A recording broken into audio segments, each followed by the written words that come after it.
संयुक्त किसान मोर्चा के आह्वान पर अखिल भारतीय किसान सभा व खेती बचाओ देश बचाओ संघर्ष समिति गुला द्वारा संयुक्त रूप से रिलायंस पेट्रोल पंप चीका पर चल रहा धरना आज 178वें दिन में प्रवेश कर गया।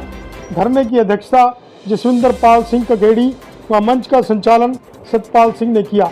धरने को संबोधित करते हुए जसविंदर पाल सिंह डॉक्टर साहब सिंह संधू ने कहा कि व्यापारियों द्वारा किसानों से सरसों को कम रेट में खरीदकर सरसों का तेल कई गुना अधिक भाव में आम लोगों को दिया जा रहा है, जिसे किसानों के साथ साथ आम जनता को भी नुकसान उठाना पड़ रहा है।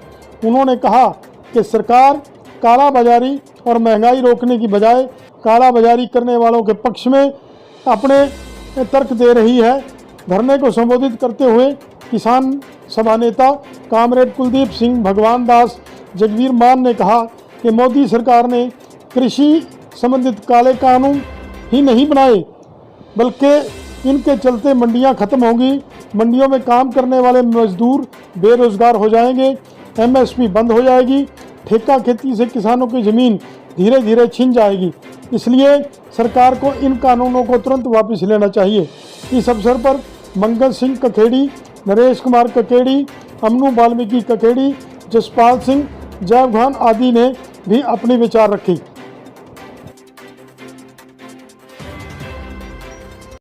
नगर पालिका चेयरपर्सन अमनदीप को शर्मा ने कहा कि चीका के जितने भी पार्क हैं सभी के सुधार हेतु मास्टर प्लान तैयार किया गया है और जल्द ही सभी पार्कों में सुधार करते हुए नई किस्म के फूल पौधे लगाए जाएंगे।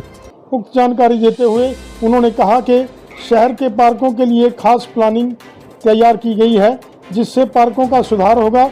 बच्चों के लिए झूले लगाए जाएंगे ताकि बच्चे खेल कूद सकें और महिलाओं के लिए पार्कों में घूमने के लिए विशेष व्यवस्था की जाएगी। उन्होंने कहा कि 5 स्कूलों व 2 कॉलोनियों को जाने वाले रास्ते की वर्षों पुरानी मांग को पूरा करते हुए रास्ते का शीघ्र निर्माण होगा।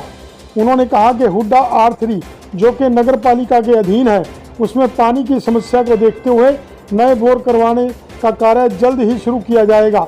अमनदीप ने कहा कि शमशान घाटों का भी सुधार किया जाएगा और शमशान घाटों में पानी की सुविधा के साथ साथ हॉल, शेड, बैठने हेतु बेंच आदि सभी प्रकार की सुविधाएं दी जाएंगी।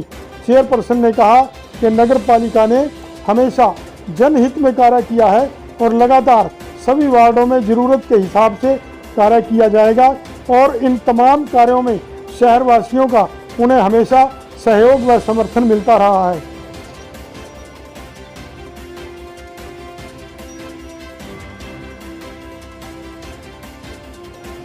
प्रमुख समाज सेवी मां वैष्णो देवी इंटरनेशनल फाउंडेशन का प्रतिनिधिमंडल उपायुक्त रियासी चरणदीप सिंह से कटरा में बनने वाली 5 सितारा धर्मशाला के निर्माण हेतु मिला। उक्त जानकारी देते हुए ट्रस्ट के राष्ट्रीय अध्यक्ष राजेश जैन ने बताया कि इस अवसर पर ट्रस्ट के पदाधिकारियों ने उपायुक्त रियासी चरणदीप सिंह को उनके रियासी स्थित कार्यालय में मां वैष्णो देवी का स्मृति चिन्ह देकर सम्मानित कर उनका स्वागत किया।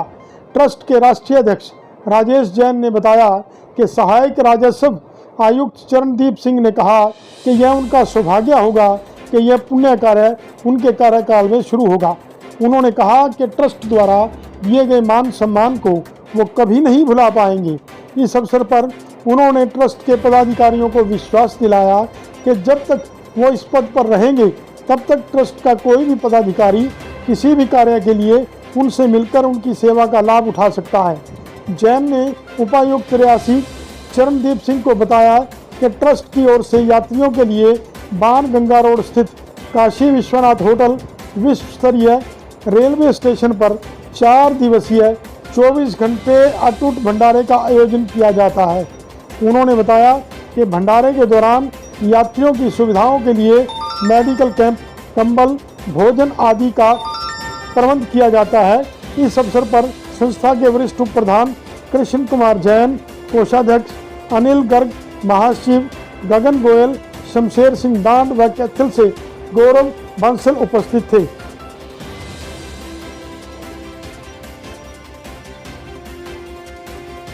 स्वास्थ्य विभाग गुला में आउटसोर्सिंग से लगे कर्मचारियों को पिछले 1.5 माह से अपनी नौकरी के लाले पड़े हुए हैं और उन्हें उम्मीद थी कि हाल ही में कार्यभार संभालने वाले सीएमओ कैथल उनकी समस्याओं को हल करवाएंगे।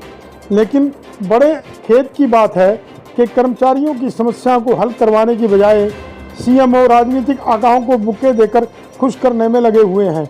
उक्त आरोप आज यहां गुला अस्पताल में धरना दे रहे सर्व कर्मचारी संघ के ब्लॉक सचिव पवन कुमार शर्मा ने लगाते हुए कहा कि कर्मचारियों की जायज मांगों को लेकर अधिकारी अपना पल्ला झाड़ रहे हैं। उन्होंने कहा कि महानिदेशक स्वास्थ्य विभाग हरियाणा द्वारा दूरभाष पर दिए निर्देशों की पालना करने की बजाय उच्चाधिकारी भाजपा नेताओं की आवभगत में व्यस्त नजर आ रहे हैं। स्वास्थ्य विभाग कर्मचारी यूनियन के सचिव रोहित कुमार ने कहा कि वह अपनी मांगों को लेकर बड़ी उम्मीद से नवनियुक्त सीएमओ डॉक्टर शैलेंद्र मम्मागाई शैली से मिले थे और उन्हें उम्मीद थी कि जिस प्रकार की कार्यप्रणाली का परिचय व गंभीरता सीएमओ साहब ने अस्पतालों के निरीक्षण के दौरान दिखाई थी, वही कार्यरत कर्मचारियों के प्रति भी गंभीरता दिखाते हुए उनको आने वाली समस्याओं का हल करेंगे। उन्होंने कहा कि वैश्विक महामारी के दौरान इन सभी आउटसोर्सिंग कर्मचारियों को उनके अच्छे कार्य के लिए सम्मानित किया गया था, परंतु अब नए ठेकेदार द्वारा इन लोगों को ज्वाइन न करवाकर और वेतन उनके खाते में न डालकर अपमानित किया जा रहा है। उन्होंने ठेकेदार के उस बयान का भी खंडन किया जिसमें उन्होंने कहा था कि सभी कर्मचारियों की हाजिरी लगाई जा रही है। तो उन्होंने कहा कि यदि हाजिरी लगाई जा रही है तो वेतन क्यों नहीं दिया जा रहा। उन्होंने सीएमओ कैथल से मांग की है कि ठेकेदार से उनका वेतन जल्द से जल्द जारी करवाकर उनके खातों में डलवाया जाए और उनकी लगातार हाजिरी लगवाई जाए। इस अवसर पर जिला संयोजक मंगत राम, ब्लॉक प्रधान कुलदीप सिंह, रोहित कुमार, दर्शन सिंह, जसवीर सिंह, राजेश कुमार, गुरतेज सिंह, रज्जी देवी, सोनू रानी, पिंकी रानी, सुनीता रानी, संतोष आदि उपस्थित थी। गुला में बिजली की समस्या को लेकर गत रात्रि वकील कॉलोनी सहित अन्य कई कॉलोनियों की बिजली जब गुल हो गई तो वहां लोगों का जमावड़ा हो गया। अधिकारियों ने पुलिस को बुला लिया और वो उनको समझाने में लग गई। पत्रकारों ने जब पहुंचकर वहां बातचीत की तो वहां एकत्रित हुए लोग काफ़ी नाराज़ दिखाई दिए। इस बाबत जब एसडीओ गुला बिजली बोर्ड से बात की गई तो उनका कहना था कि यह फॉल्ट अभी पड़ा है और शीघ्र ही इस फॉल्ट को दूर कर दिया जाएगा और बिजली की सुविधा सभी को प्रदान कर दी जाएगी। उनका यह भी कहना था कि गर्मी का मौसम है और गर्मी के मौसम में जितना वर्कलोड लोगों ने लिखा रखा है उससे कहीं ज़्यादा इस्तेमाल करते हैं और इसलिए लाइट ड्रिप कर जाती है। उन्होंने लोगों से आग्रह किया कि कम से कम एसी का प्रयोग करें ताकि उनको लाइट की सुविधा लगातार जारी रहे। इस संबंध में क्या कहना है एसडीओ साहब का, आओ सुनते हैं। हाँ जी सर, मतलब ये फॉल्ट जो था दिक्कत पब्लिक को आ रही है ना, इसी बदल अपना पूछ रहे हैं अभी क्या फॉल्ट है, क्या आज तक फॉल्ट कल से नहीं पता लगा। कल तो रात को एक कंडक्टर टूट गया, तो ऐसी रात को अधिक गर्मी होने के कारण तो जम्पर उड़ रहे थे बार, उसके कारण एक ट्रांसफार्मर फॉल्ट था जो हमने ठीक भी करा दिया था। उसको चालू हुई जैसे गर्मी अधिक होने के कारण लाइन में और कुछ फॉल्ट है, सारा स्टाफ लाइन पे है, इसको चालू करवा दें। नायब तहसीलदार गुला अमरिंदर शर्मा व समाज सेवी भूपेंद्र सिंह बागल द्वारा भागल क्षेत्र में गरीब भट्ठा मजदूरों को खाद्य सामग्री आवंटित की गई। जानकारी देते हुए नायब तहसीलदार वीरेंद्र शर्मा व भूपेंद्र जैलदार ने बताया कि अक्सर गरीब परिवारों को मदद करने के लिए उनकी तरफ से राहत सामग्री बांटी जाती रही है और अभी भी अभियान जारी है। समाज सेवी वक्ताओं ने कहा कि गरीब मजदूरों को खाने की वस्तुओं का दान करते हुए एक अलग ही आनंद की अनुभूति होती है। समाज सेवियों ने कहा कि एक दिन में सैकड़ों गरीबों को खाद्य वस्तुएं देते हुए जहां उनका पेट भरने का काम किया जाता है, वहीं गरीबों द्वारा मौके पर जो शब्द कहे जाते हैं वही ईश्वर के अगले धाम की नेक कमाई है। जहां तक हो सके प्रत्येक व्यक्ति को दीन दुखियों की सेवा करनी चाहिए। गुलाचीका के दाबा चाबा क्षेत्र में इस समय माइनिंग का काम धड़ल्ले से चल रहा है। अधिकारियों द्वारा कोई भी ठोस कार्रवाई अमल में नहीं लाई जा रही। उक्त जानकारी देते हुए सूरजभान, मुकेश, हैप्पी, राहुल, दीपक आदि ने बताया कि सड़कें मिट्टी से भरे डंपरों की वजह से पूरी तरह से टूट चुकी हैं। वहीं माइनिंग विभाग की सुस्ती की वजह से यह कार्य निरंतर पिछले कई वर्षों से लगातार जारी है और महज 3-4 फीट की परमिशन हासिल करने के उपरांत मिट्टी की माइनिंग करने वालों द्वारा 5 से 10 फीट तक की गहराई तक खुदाई की जा रही है। हालांकि माइनिंग कर रहे कुछ लोगों से बात की गई तो उनका तर्क रहा कि माइनिंग गहराई तक करने उपरांत मिट्टी को समतल कर दिया जाएगा और महज 4 फीट के करीब ही यह गहराई रखी जाएगी। लोगों का कहना है कि माइनिंग का यह खेल लंबे समय से चल रहा है। मशीनों के जरिए दाबा चाबा क्षेत्र खोखला कर दिया गया है। सड़कों के आसपास माइनिंग की अनुमति लेने के उपरांत गहराई तक खुदाई किए जाना इस बात का प्रमाण है कि इतनी गहराई तक माइनिंग किसी न किसी झोल झाल की तरफ इशारा करती है। आधा दर्जन से ज़्यादा स्थानों पर चल रही है मशीनों।